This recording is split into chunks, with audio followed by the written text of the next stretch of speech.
The Reichenbach Falls. On the third day of our travels in Europe, Holmes sent a telegram to the police.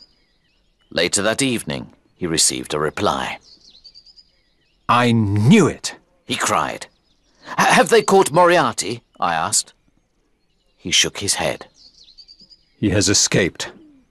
You should return to England, Watson. Moriarty will try to find me. No, I said. I'm going to come with you. We discussed the matter for over an hour until Holmes became bored and agreed that I could stay. Holmes decided it was best for us to walk from France into Switzerland with the help of a local guide. One day, after days of walking, we sat down on a pretty area of grass to eat. I looked up and saw a huge rock falling from the top of the mountain towards us. I jumped out of the way and pushed Holmes to one side. I was surprised the guide didn't try to help. He told us coldly that rocks often fell from the mountain. It was wise to be careful. Who's there? I cried. I ran up the hill, but there was no sign of anyone. Holmes decided to change our plans. We took a different route into Switzerland, and we left our guide. Finally, we crossed over the Alps. We arrived at a small village where we rested at the guest house. The owner spoke good English. He knew London well from his time there in one of the city's finest hotels. He told us about the sights in the area. You really must go and see the Reichenbach Falls, he said. They are a beautiful sight at this time of year. You should stay another night. We said we had no plans to stay longer, and that we would continue to the next village of Rosenlaui. But Holmes agreed that we should see the falls first, as we weren't far away. After more than an hour along a steep, narrow path, we heard the falls. The water from the melted snow from the mountains fell into the depths below with a sound like thunder. The path ended at the waterfall. The only way back was along the same path we came. Smoke seemed to rise from the black rock at the bottom, like a cauldron. I shouted to Holmes, who was at the end of the path. I heard the echo of my voice from the bottom of the falls. We rested on a rock near the falls to admire the view. Soon after, a young Swiss boy came running towards us with a note in his hand. Herr Doctor, he shouted to me. He handed me the note. It was written in English. A young English woman is very ill. We think she is dying, but she doesn't speak any German. We need an English doctor to come quickly before it's too late. Holmes agreed he would continue to Rosenlaui with the Swiss boy as a guide. I would find another guide and see him later. I went back down the hill as quickly as I could to see the poor woman. Where's the patient? I asked. I hope she's not worse. What do you mean? The guest house owner asked. I handed him the note written on hotel paper. Didn't you write this? I asked. No, he said. This is very strange. Can you remember anyone asking you for paper? Not long before you left, a well-educated Englishman came here.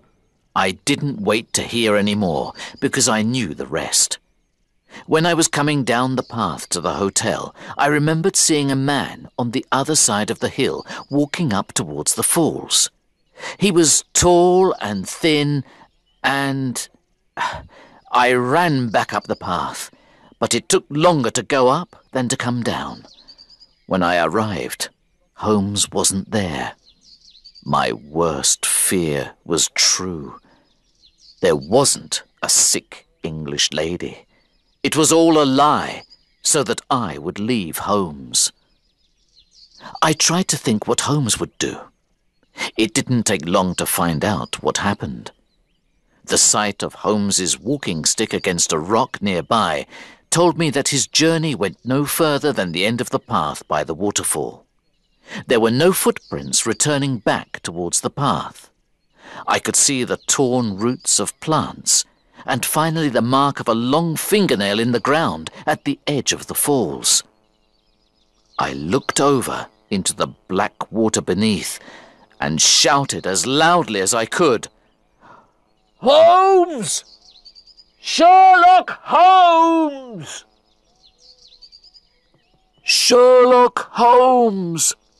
came the echo of my own voice. I shouted again, but it was no good.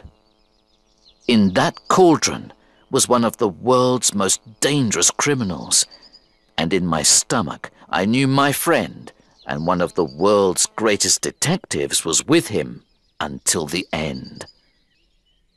Then, on the rock next to the walking stick, I saw a small silver case. I picked it up. There was a note inside. It read, I am grateful to Professor Moriarty for giving me this opportunity to write to you. Now I will finally defeat one of the world's greatest criminals. Tell everyone the news. The police have all the information they need. I have left a file with my brother, Mycroft.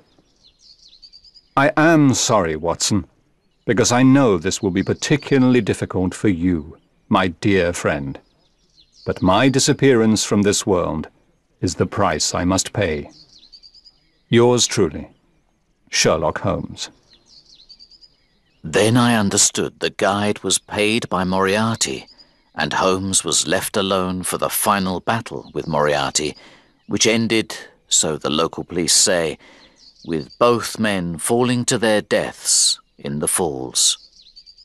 The information Holmes left with the police was enough to send most of Moriarty's men to jail, but little was ever said of their leader, which is why I feel it is my duty to speak of it now.